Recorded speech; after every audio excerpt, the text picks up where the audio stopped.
Новости на канале ОНБИР. Главные темы дня.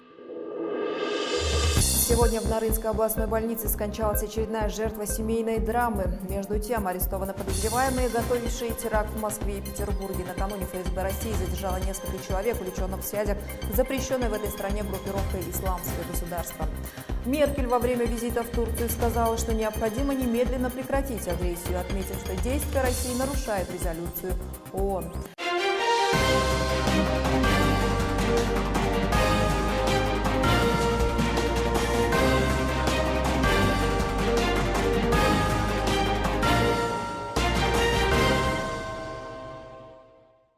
Провокация. Так руководство погранвойск Сагдийской области Таджикистана назвало действия пограничников Кыргызстана. Военные вывесили кыргызский флаг в домах приграничных сел. Ранее Таджикистан заявлял, что 30-40 домов, оккупированных пограничниками, относятся к территории их страны. Местные жители, напротив, утверждают, что это территория Кыргызстана. А между тем, Кыргызстан отпустил из-под стражи таджикского журналиста. Он обвинялся в незаконном пересечении кыргызской границы, где пересек ее в неположенном месте. Сообщается, что в приграничный район корреспондент прибыл по заданию его редакции. Под стражей нарушитель провел около 8 часов. Мэр Бишкека Куанышбек Кулматов ушел в отставку. Временно исполнять обязанности градоначальника будет вице-мэр Айгуль Рыскулова. Отметим, в ходе своей деятельности Кулматов не раз подвергался критике. Плохо о его работе отзывался и президент страны. Срок, чтобы исправиться, Алмазбек Атамбаев давал до конца прошлого года. Отметим, экс-градоначальник был назначен на пост мэра столицы 2 года назад. Подожженная женщина скончалась. Напомним, 5 февраля в Нарыне мужчина облил себя и жену бензином, в результате чего тело женщины обгорело на 90%, как сообщают родственники. Инцидент произошел на почве семейных конфликтов. По данному факту идет следствие. Далее международные новости. Действия России нарушают резолюцию ООН, а потому необходимо прекратить агрессию. Об этом заявила Меркель во время визита в Турцию. В свою очередь, турецкий премьер Ахмед Давутоглу в случае необходимости пообещал принять сирийских беженцев. Более того, по данным турецкого премьера, Анкара проинформирует Брюссель о проектах, которые она планирует осуществить после получения 3 миллиардов евро от ЕС для решения кризиса. Россия применяет кассетные бомбы. От таких ударов погибло порядка 37 мирных жителей, сообщает Human Rights Watch. Согласно источнику, применение боеприпасов началось после активизации российских и сирийских военных в провинциях Сирии. Российская сторона с этим обвинением не согласна. Как заявляет та же международная правозащитная организация, в Кыргызстане резко ухудшилась ситуация с соблюдением прав человека. В докладе специалистов говорится о гонениях власти в отношениях правозащитников, журналистов, адвокатов и оппозиционных политиков. Отмечается, что в последнее время усилилось давление на свободу слова. Канада прекращает удары по ИГИЛ. Как сообщал премьер-министр этой страны Джастин Трюдо, из Ирака и Сирии будут отозваны 6 истребителей. К концу февраля авианалеты будут остановлены, однако численность канадских военных в регионе увеличится. По словам канадского премьера, долгосрочную стабильность в этих странах воздушными ударами обеспечить невозможно. Более того, правительство этой страны пообещало предоставить Ближнему Востоку 718 миллионов долларов. Таковы новости к этой минуте. Далее в выпуске. Доллар начинает вновь подниматься. Что теперь предпримет Национальный банк, ответит гость в нашей студии. В Узбекистане разработан список запрещенных компьютерных игр. С таким предложением выступает молодежное движение Узбекистана. Арестованы подозреваемые, готовившие теракт в Москве и Петербурге. Накануне ФСБ России задержала несколько человек, увлеченных в связях с запрещенной в этой стране группировкой «Исламское государство». Среди них, возможно, есть кыргызстанцы. Подробности в следующем материале. В воскресенье в Екатеринбурге были задержаны 7 человек. По данным Федеральной службы безопасности, все они граждане России, приверженцы запрещенной боевой группировки «Исламское государство». По данным ФСБ, подозреваемые готовили теракты в Москве, Санкт-Петербурге и Свердловской области. Эти кадры распространила пресс-служба ведомства. По данным ФСБ, в местах, где в последнее время проживали задержанные, были изъяты взрывчатые вещества, электродетонаторы, огнестрельное оружие, гранаты, компоненты СВУ, а также литература экстремистской направленности. Главой боевиков выступал член Исламского государства. По информации ФСБ, в Россию он прибыл из Турции. После теракта в Москве и Петербурге задержанные планировали отправиться в Сирию для дальнейшего участия в боевых действиях. Возбуждены уголовные дела по обвинению в террористический акт, незаконный оборот оружия, незаконное хранение взрывчатых веществ. Как отмечает ФСБ, в прошлом году предположительно данная группировка готовила теракт в московском метро. Их задержали в составе 12 человек. В настоящее время они находятся под следствием. Курс доллара в Кыргызстане по-прежнему остается нестабильным. Еще недавно в пунктах обменного бюро средний курс американской валюты стоил 80 сомов, сегодня 72. С начала этого месяца иностранная валюта уступила почти 5 сомов. Подробности далее в сюжете.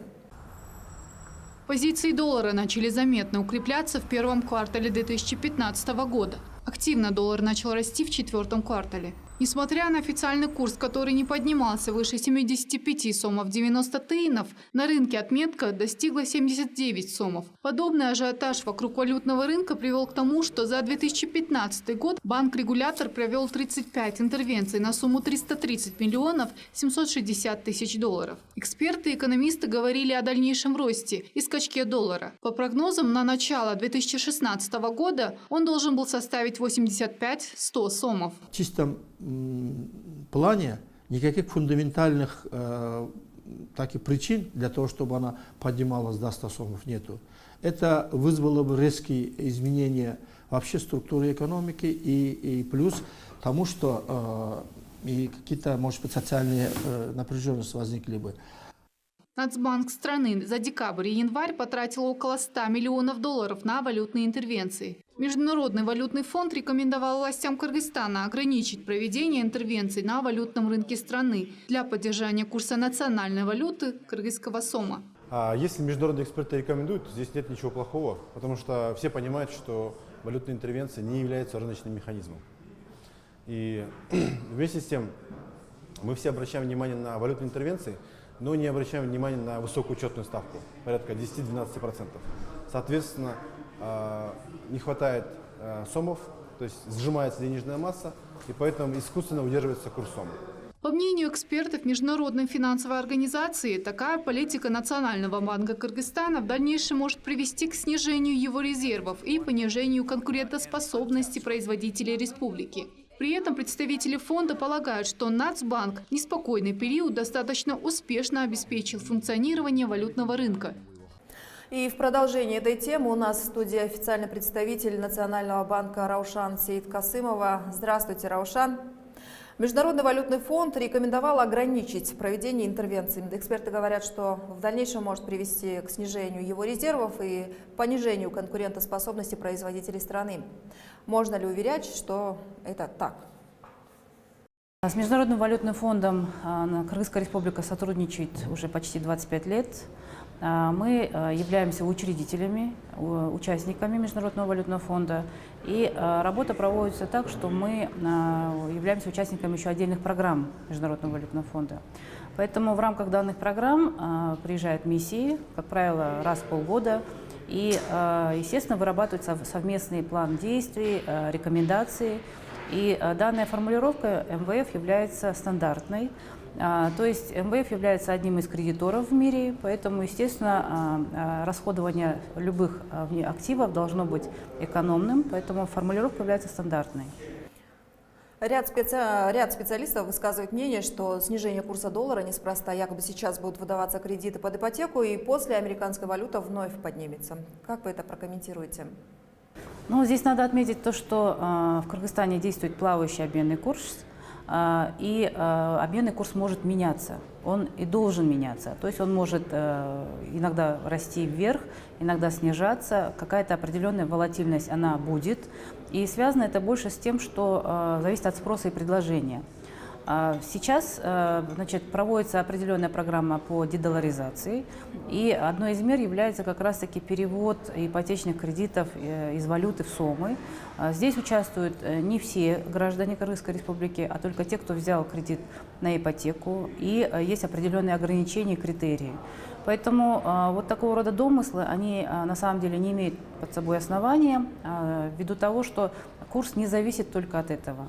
Но, естественно, данные мероприятия приведут больше к стабильности нашего обменного курса. А такой вопрос, почему возникает дефицит доллара в банках и обменках? Надо отметить то, что в Кыргызстане дефицита долларов нету. Если взять банковскую систему, то в данный момент где-то 423 миллиона долларов находится в банковской системе. Это выше среднего показателя. Обычно где-то в районе 350-360 миллионов. В то же время международные резервы Национального банка тоже находятся на очень хорошем уровне, достаточные, где-то 1 700 миллионов долларов США, что покрывает больше, чем 4 месяца импорта. Поэтому дефицита нету. Но, естественно, бывает так, что когда вы приходите в какое-то маленькое обменное бюро, и если вы хотите купить крупный объем валюты, вас могут просто данным обменное бюро не обслужить. Это связано именно с бизнесом, то есть не везде можно это купить. В этом случае просто мы рекомендуем обращаться в коммерческие банки, у которых больший запас. А сейчас какая учетная ставка Нацбанка? Учетная ставка Национального банка сейчас находится на уровне 10%. Она не изменялась за последний месяц и определяется она один раз в месяц решением правления Национального банка. Спасибо, Раушан. Я напомню, у нас в студии была официальный представитель Национального банка Раушан Сейиткасымова. Продолжаем выпуск. Первомайский суд отказал Урмату Ишембекову в возвращении депутатского мандата. Решение ЦИК осталось без изменений. Сам же депутат от партии «Кыргызстан» считает решение Центра избиркома незаконным. Адвокат парламентария намерен обжаловать решение в Верховном суде. Напомним, ранее ЦИК досрочно лишил мандата депутата парламента. Далее в выпуске новостей из Центральной Азии. В Узбекистане предлагают запретить компьютерные игры. С таким предложением выступает молодежное движение «Камолот». По данным экспертов, компьютерные игры все больше стали поглощать нервную систему детей. Игры расценили как элемент жестокости и насилия, а также как несоответствие менталитету Узбекистана. И в завершение события из мира спорта. Орский Алай сегодня проведет поединок квалификационного раунда Кубка Азиатской футбольной конфедерации. В матче за право сыграется на групповом этапе турнира действующий чемпион Кыргызстана встретится с ливанским клубом Триполи. Встреча пройдет в Ливане. Начало игры в 17:45 по бишкекскому времени. Алай прибыл в Ливан 7 февраля и успел провести несколько тренировочных занятий. В составе команды 18 футболистов, в числе которых 3 вратаря. Победитель данного матча сыграет на групповом этапе турнира и попадет в квартет «Б» вместе с командами из Ирака, Иордании и Таджикистана. Таковы были основные события дня. Прощаюсь с вами до завтра. Удачи!